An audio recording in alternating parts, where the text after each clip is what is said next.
Officer, give me change. Now 1,000 I give you.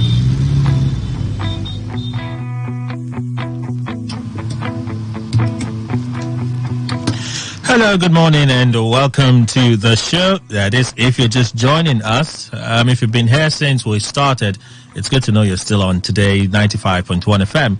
Time check in our studios, 9 minutes now past the hour of 8, the 24th of May, 2023.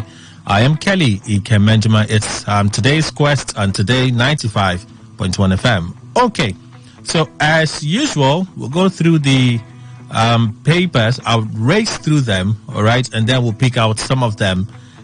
In general, from 9 o'clock hour, we'll look at just after the news update at 9, we'll look at some of the national stories on opinion poll, and then from 10, after the news update at 10, we'll go straight for real talk. We'll look at the story and look at the local significance of that event.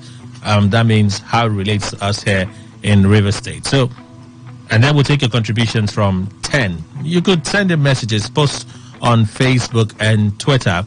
You have them there already. At least you should have the paper review now. Opinion poll will be posted later on. All right. Today FM, Today 95.1 FM. That's for Facebook. Today 95.1 FM. That is for Facebook. So feel free. And it allows you to also read for yourself. Just tap. You see the story. It's highlighted, right? So just tap on it. It takes you to the web page. You can read for yourself to have a bit more understanding. Some of them are quite interesting, I must tell you. So a little bit of reading does no one any harm. All right. So just read up for yourself just a bit. Okay. I want us to start this morning with some of the trends on social media. Social media is quite exciting. I spend more time on Twitter, and I find it really interesting. A lot of things pop up every now and then. So before we even get to the trend, some of the things I'll share with you are even part of the papers, but some I haven't captured. So this is the police spokesperson, Adejobi, giving out a general advice to everyone. So let's take a listen to this one first.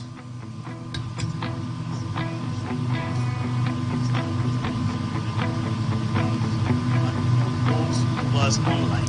Always endeavor to correlate and compare the number you have online with the actual vehicle that's come to parks and garages by the government. When you want to stand at bus stops, please make sure you use registered bus stops. When you make order for cabs and Bolts, Hoovers online, always endeavor to correlate and compare the number you have online with the actual vehicle that's come to pick you. In most cases, we notice that the registration number of the vehicle you have ordered for online is always different from the one that's come to pick you.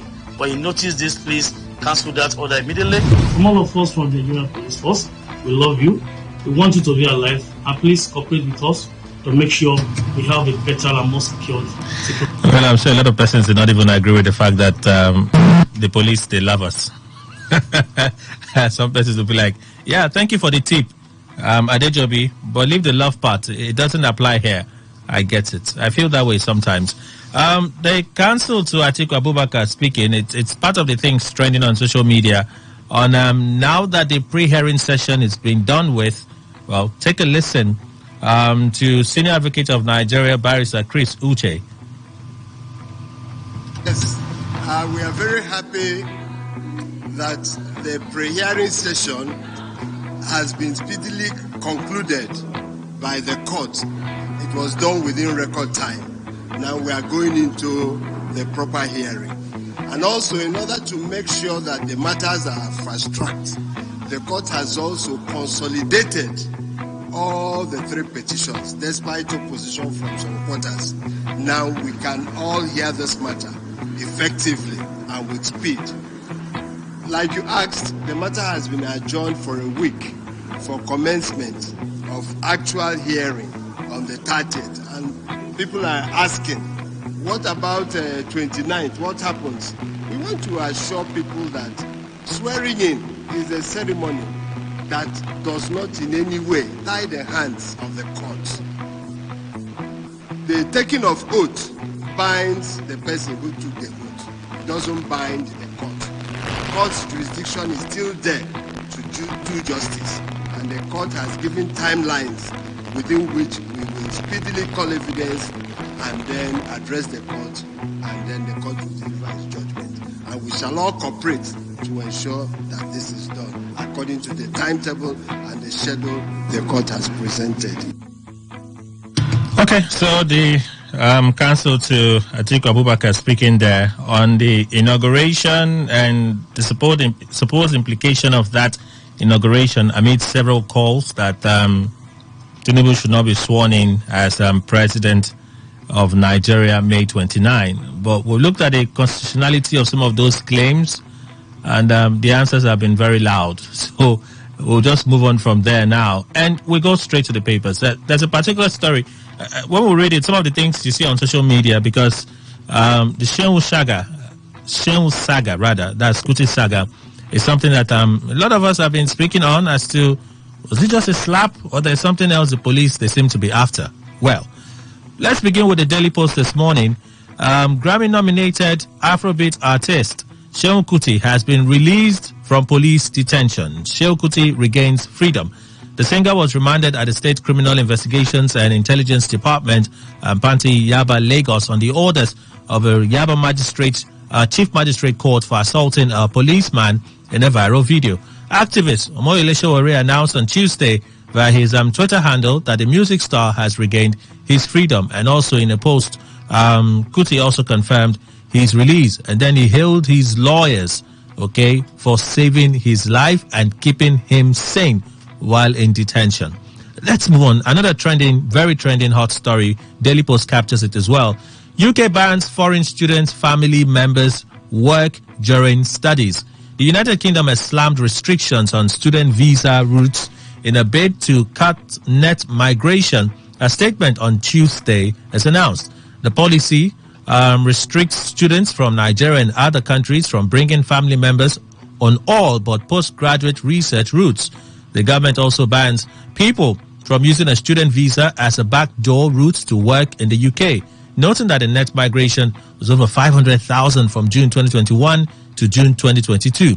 It reaffirms its commitment to the international education strategy, which supports the economy through the contribution students can bring to the UK. The government has also made it clear that the terms of the graduate route remain unchanged, announcing the new reforms affecting students starting from January of 2024. All right, so that's from the Daily Post. We touched on this yesterday, but the papers are now taking the angle. Rivers governorship race, I'll fight until I get justice. Tony Cole on withdrawal of election petition. The All Progressives Congress APC governorship candidate in Rivers State, Tony Cole, says he's committed to pursuing his petition challenging the outcome of the 2023 governorship election. Cole said he would continue to pursue his petition until he gets justice. Quotes now from what was posted on Twitter. I want to formally denounce the false rumors surrounding our petition against the results of the Rivers State governorship election. I assure you that our petition stands strong and unwavering and will not be swayed in any pursuit of justice. In our pursuit of justice, despite attempts to undermine our efforts, I want to emphasize that we're tirelessly working in ensuring our voices are heard. We remain undeterred and resolute in our fight for what is right until justice is served. Well, Daily Trust we'll go to next. Tinubu, what I discussed with Blair, we'll look at this in a moment from another paper. So let's just move over. Still from the Daily Trust, why we established Transportation University in Daura. Buhari speaking. President Muhammadu Buhari has said the federal government is working seriously to open the first University of Transportation in Katsina State. He said that the intention of the university is to ensure adequate turnout of graduates, technicians, artisans, researchers in different areas of transportation, especially railway transportation, to guarantee the sustainability of the massive infrastructure provisions of this administration on rail transportation. Well, speaking during the inauguration of the wagon assembly plant in Ogun State, the very first in West Africa equipped with a locomotive and rolling depot, which has a capacity to produce 500 wagons annually. The president there was represented by the Minister of Transportation, Honorable Muazu Sambo. All right, let's move on. Daily Trust still has more stories. New inaugurated second Niger Bridge renamed after President Buhari. The second Niger Bridge has been renamed after President Muhammadu Buhari following its commissioning on Tuesday. The Special Assistant on Digital Communications to the President, Bashir Ahmed, disclosed this via Twitter. Ladies and gentlemen, it is official. We now have Muhammadu Buhari Bridge. And then breaking the second Niger Bridge to be officially called or known as Muhammadu Buhari Second Niger Bridge. Mr. Ndukwe looks a bit shocked at this, and we will find out. Also, the Special Assistant to the President on Digital and New Media, Tolu Ogulesi, confirms the renaming of the bridge after Buhari through his handle. He also says the renaming was subject to the approval of the Southeast governors and other stakeholders. Okay, Vanguard. After May 29, Niger Republic will defend me if Buhari. After May 29, Niger Republic will defend me if. We'll look at this story a bit more later on, but there's not a big deal to it, really.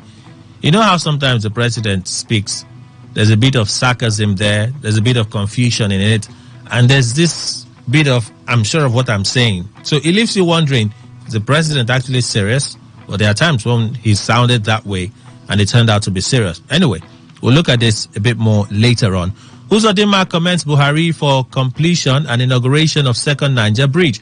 History made, promise fulfilled to Southeasterners as Governor Hope Uzodinma, other Southeast governors and stakeholders commended President Muhammadu Buhari for completing and inaugurating the second Niger Bridge linking Asaba and Onitsha in Delta and Anambra State. At the inauguration and handover held in Anambra, Governor Uzodinma in his address stated that the bridge christened President, they need to add the president. I guess, okay, president is not part of his name. So, President Muhammadu Buhari Bridge is a prayer answered for Indibo and the nation at large after so many years of appeals to the government after government. Okay, let's go. Let's go. Vanguard still, 10th Senate. I'm not running for Senate presidency. Lawan kicks after that report yesterday, which somehow we didn't have the time to talk about.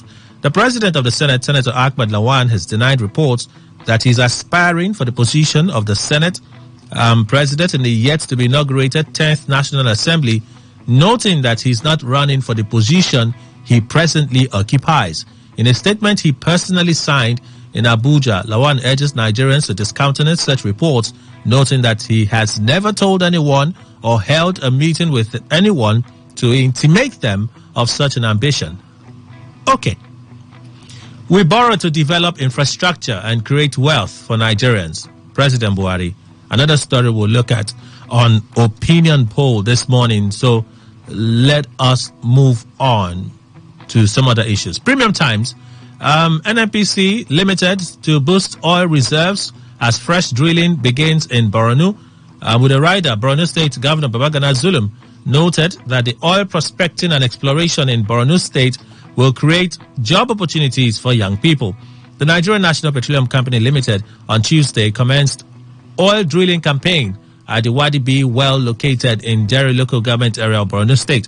The Group Chief Executive Officer, Mele Kyari, says the company remains optimistic that the drilling exercise would help in its efforts to bring prosperity to the people by eliminating energy poverty threatening Africa's biggest economy.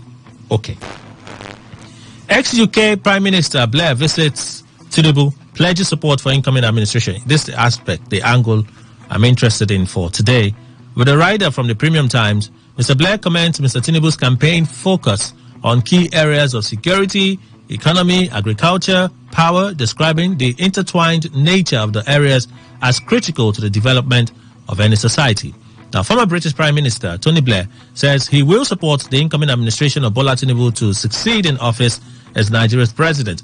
Blair gave the commitment on Tuesday when he visited the president-elect at the Defense House in Abuja.